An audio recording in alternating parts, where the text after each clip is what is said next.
So under the YouTube analytics feature, I can literally see what my subscribers are watching. That's right, YouTube.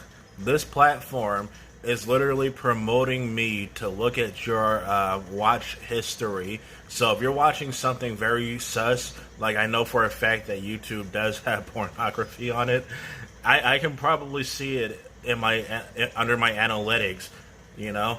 So yeah, I think that's kind of creepy because the point is, I believe the point is to be like, hey, these people in your audience, they're watching this stuff, and you might like it as well. Which, from looking at my analytics, no, I don't really like or watch these people. But let's see what you guys like to watch.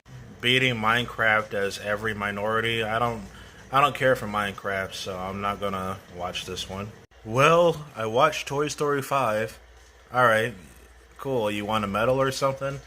A lot of parents, take their kids out to see Toy Story 5. The movie was a box office success, has high reviews. So, yeah. Personally, for me, I haven't seen it. I haven't even seen Toy Story 3 or 4 yet. I'm super behind. The last Toy Story movie I saw was Toy Story 2. And, some people, I think Toy Story 2 is, like, the best movie ever. And I'm like, it's alright, you know. Did fans ruin the amazing digital circus? I doubt it. I mean, it's not like a fans rated the company that works on the digital circus and wrote the script. I made fun of the digital circus multiple times on my channel, but to be honest, I think it's fine. It's good background noise. I can understand why millennials, Zoomers, and Gen Alpha love it. Personally, I think it's fine though. It's nothing amazing. Oh, hey, Lenny. I'm doing a video, Lenny. Get out of here. This is. I hope you get shot someday. But oh my goodness, the digital circus though. I think it's okay. I think the voice acting animation is good. I don't really care much about the story. The comedy. There was only really one moment in the show that made me laugh out loud, and that was when Kane explains a game, a trust exercise with a gun, and then the character Jax didn't get it. So what Kane did was he immediately put the information inside of Jax's head so he would understand it. That gave me a laugh. But outside of that, the Amazing Digital Circus, I've seen better cartoons like Mora Oral, Evangelion, Grave of the Fireflies. I have nothing against sad or tragic shows. The thing about the Digital Circus, though, is that I don't find anything sad or tragic about it, unfortunately. It didn't reach me. Ew, you guys watch Rev Says Desu? I'm not a fan of that show. No, thank you. Why does he even have the anime girl profile pic? Is he, like, transgender or something? I never understood why guys have that unless they're, like, autistic or trans or something. Oh, look at this. Back to back, 2 in a row. Videos complaining about Alex Myers, our mayor's Obsession review. I haven't seen the review because I haven't even seen Obsessions yet. I heard it's a good movie, but I also heard it's like a overrated movie too, so who knows. I don't really care, but I don't really care for horror movies because I feel like they're a little too sadistic. But yeah, man, it's crazy that a review of a fictional movie can just upset people so much to the point where they're like calling him a predator or something, all because he says something about a movie that I don't even really care about. But whatever. Like, these people complaining about Alice Myers' review of Obsession, saying it's like a red flag or an indicator of him being bad or something like that. Y'all remind me of those boomers on the news that say that Grand Theft Auto games will cause mass shootings and murders. Like, calm down. You are clearly way too sheltered if you let a review of a overrated movie get to you. What happened to anime over these years? I don't know. I mean, I don't really watch modern anime. It's not because it's modern, but a lot of anime series that are new, they're still having an ongoing story. But a lot of my favorite anime are from the late 90s and 2000s, plus Dragon Ball. But even then, anime back then, like Naruto, I think Naruto is just straight up garbage. and I refuse. Okay, my story with Naruto, right? I live next to a public library, and I checked out the manga volumes, and I read up to book 18, and I still wasn't invested into Naruto. Like, my problem with Naruto is that during the fights, characters constantly explain what they're doing, and I imagine it's even worse in the anime because there's filler. But also, I just don't like any of the Naruto characters at all. Yeah, I'm not that interested in them. But oh yeah, there's Rurouni Kenshin. That's a classic, but I refuse to buy it or read the manga because the author literally got caught with CP. So I'm not investing money into his work. And yeah, but I mean, what has happened to modern anime? I don't know. I don't know. I do think the thumbnail of this video is a little ironic, though, because you're saying that one side is trans, the new anime, I guess, and the other side is based or something. But you're using Cowboy Bebop as an example, and that anime literally has a trans character in it. Why everyone hates the X-Men Wolverine? I can explain this. People hate it because X-Men is for virgin dorks. Like, if you watch Marvel, you should be embarrassed. And X-Men is just woke propaganda. None of y'all watch Some Call Me Johnny or Angry Video Game Nerd. Y'all make me sick. I mean, Christ, not even Rebel Taxi. He's like the only funny and talented cartoon reviewer on YouTube. Alright, let's see what y'all like to subscribe to. There was some other stuff that you guys tend to watch. Like, for some reason, you guys like to watch videos on race and racial statistics.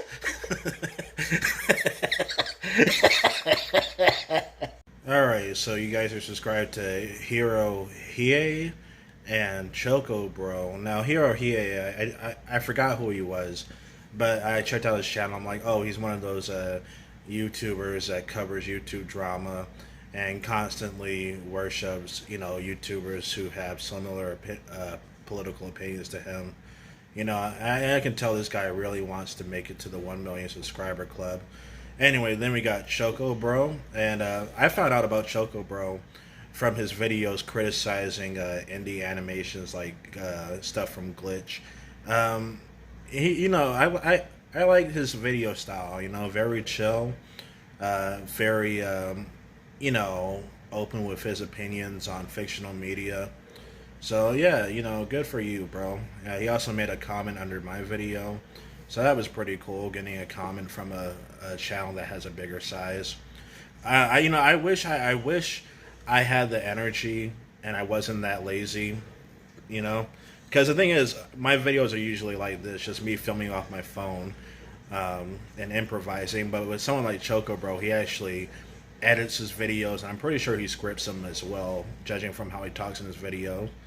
But me, man, I just don't feel like it. Alright, we got KinoFlex here, who usually covers, doing reviews on pieces of media, and sometimes participating in the occasional YouTube drama.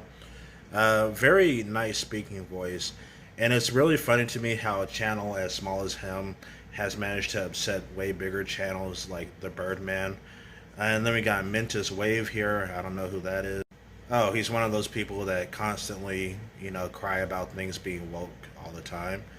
Okay, yeah, not for me. Like, don't get me wrong, I really don't like forced politics, and there are liberals who are very annoying. But when I feel like that's your entire channel's persona, I can't really subscribe to it because it gets boring. Complaining about the same things over and over and over and over again, it just bores me.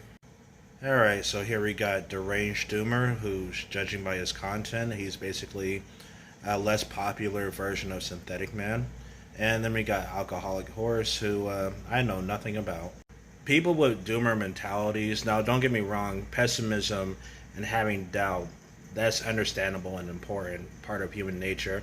But I feel like people who are just strictly doomers, who have a misery mentality, want everybody else to be miserable just like them, I feel like these people desperately need to go outside, get some fresh air, interact with the community, try getting an actual real job, because when you're just a doomer and you just stay indoors all day and surround yourself with darkness, of course it's not going to be the best for your mental health, especially if you were bullied in high school.